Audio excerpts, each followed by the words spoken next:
2024 was one hell of a year. And now that we've come to the end of it, let's take a look back at some of the craziest things that happened in the world of football throughout the year. In January, we had the AFCON and AFC Asian Cup run concurrently. And coincidentally, both those tournaments were won by the hosts. Côte d'Ivoire hosted the AFCON, and despite a horrible group stage after which they had to sack their coach, they ended up going all the way to the final where they beat Nigeria to win the tournament. Interestingly, the AFCON Golden Boot was won by Emilio Nsue, who is a natural right back. Qatar hosted the Asian Cup and won the trophy thanks to a hat trick full of penalties by Afif in the final against Jordan. We thought that was going to be the peak of international tournament drama in 2024, but it got even better later in the year. We'll get into that later in the video, but from March to April, we saw some incredible club football as this was the business end of the 2023-24 season. In April alone, we saw Cole Palmer produce the latest winning goal in Premier League history against Man United. We saw Atalanta knock Liverpool out of the Europa League thanks to a shocking 3-0 win in the first leg of the quarterfinal. And we saw another dramatic showdown between Manchester City and Real Madrid in the quarterfinals of the Champions League, which produced 8 goals over 2 legs and ended with a penalty shootout. Oh, and we also can't forget the Clásico in April, which saw Jude Bellingham grab a late winner for Real Madrid in the 91st minute. But actually, the show was stolen by the controversy that night. Lamine Yamal managed to get the ball over the line, but no goal was given because the cameras couldn't find a good angle to correctly judge. And remember, there is no goal line technology in La Liga. The penalty that Lucas Vazquez won, leading to Real Madrid's equalizer, was also a little questionable. And when you really talk about controversy, Real Madrid were at the heart of everything in 2024. They opened the year with one of the most controversial games in recent La Liga history, beating Almeria in January thanks to a few controversial decisions and a 99th minute Carvajal goal. Then in March, they found themselves on the receiving end of the controversy in the away game against Valencia. The referee infamously blew the whistle for full time just seconds before Jude Bellingham put the ball in the back of the net. That was going to be the winner, but Madrid were denied by a controversial whistle. Then there's the Champions League semi-final game against Bayern Munich. Madrid managed to claw their way back into the game with 2 very late goals from super sub Hoshilud. But Bayern should have gotten a late equalizer themselves, but the referee blew for offside just a couple seconds before De Ligt put the ball in the back of the net. Since the introduction of VAR, linesmen have been making sure to keep their flags down until the entire action was completed.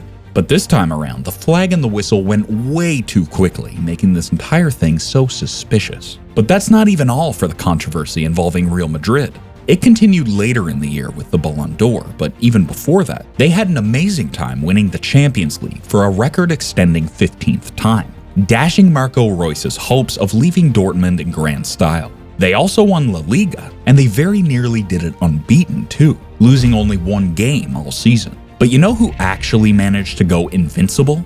Bayer Leverkusen. In 2024, they won the Bundesliga for the first time in their history, and they did it in grand style, avoiding defeat in every single game they played. In fact, they nearly completed an invincible treble, but Ademola Lookman stopped that from happening in the Europa League final with an incredible treble against Leverkusen to become the first player to score a hat-trick in a major one-legged European final in 55 years. That helped Atalanta win their first ever European trophy, and it earned Lookman a Ballon d'Or nomination and the CAF Men's Player of the Year award later that year.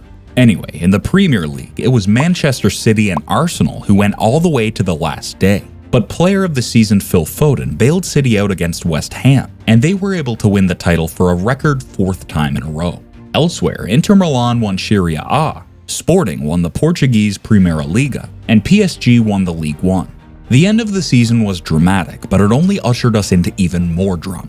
In the summer of 2024, we had an overload of international football from the Euros to the Copa America and the Olympics, and boy were we thoroughly entertained. Lamine Yamal lit up the Euros, becoming the youngest player to play, assist, and score in the history of the Euros. He became the youngest ever player to win the Euros, youngest player to record a goal contribution in a major international final, and he was rewarded with the Young Player of the Tournament award. Spain also won Olympic gold in men's football, while the USWNT won gold in women's football. Argentina won the Copa America, which meant that they had now won each of the last 4 international tournaments that they've participated in.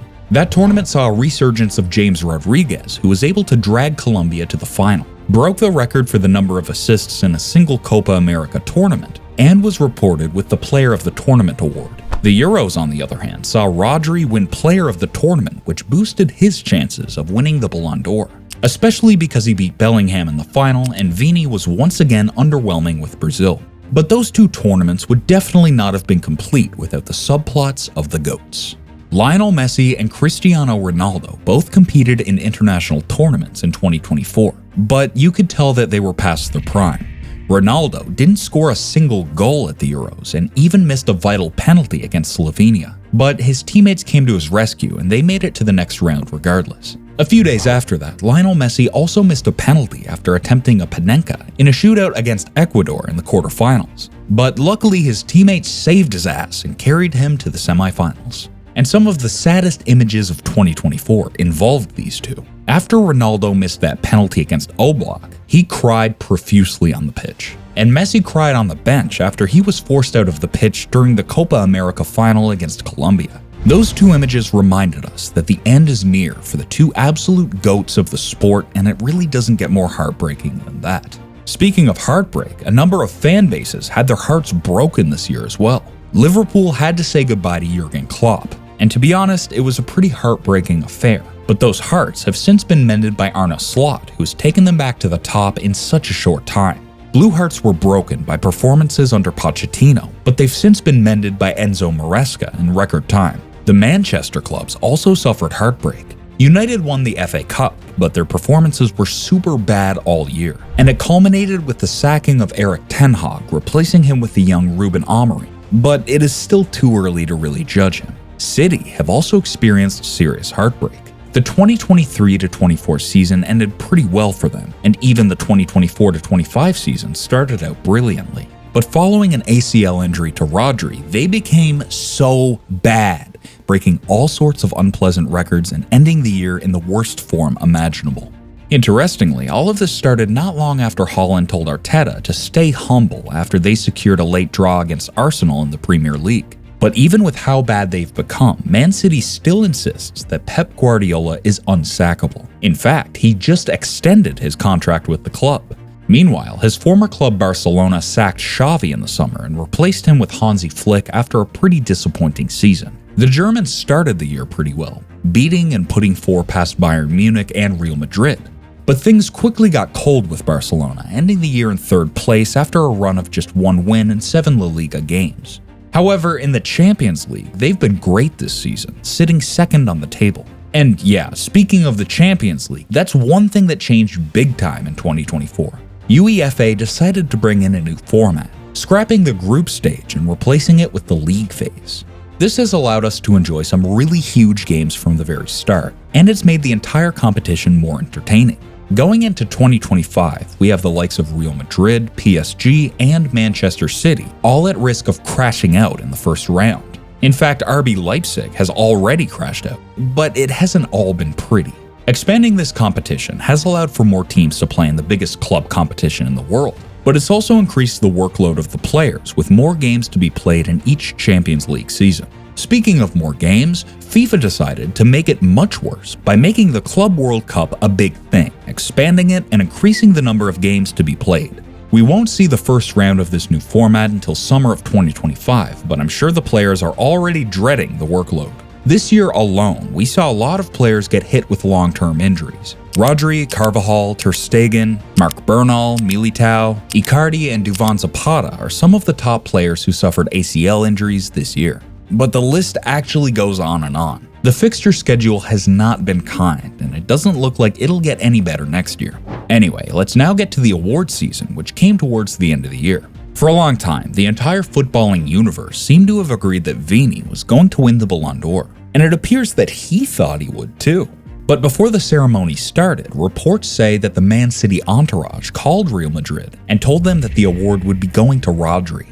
That led to a huge reaction from Real Madrid and all related parties. Despite the fact that they were going to win Club of the Year, Mbappe was going to win the Gerd Müller Award, and Ancelotti was going to win the Coach of the Year, they decided to snub the award completely. The reaction on social media was even worse. Vini himself, his club and international teammates, as well as other footballers, members of the media, former players, and millions of fans reacted in many different ways to what they felt was a huge controversy and robbery. Anyways, the award went to Rodri, who was in attendance in crutches because of his injury, and that made him the first Premier League player to win the Ballon d'Or in 16 years, as well as the first player to win it in Manchester City's history. Anyways, if it was any consolation, Vini did end up being named the best FIFA Men's Player of the Year. Speaking of FIFA, to end the year, they announced that 5 countries will be hosting the 2030 World Cup, and the competition will be returning to the Middle East in 2034 with Saudi Arabia hosting. That raised many eyebrows, and I suspect that Saudi Arabia might have bought the 2034 World Cup. If you want to know just why I think so, you can go ahead and watch this video. Anyways, what was your favorite thing about football in 2024? Talk to me about it in the comments. Also, Happy New Year's, guys. Here's to an even more entertaining year of football.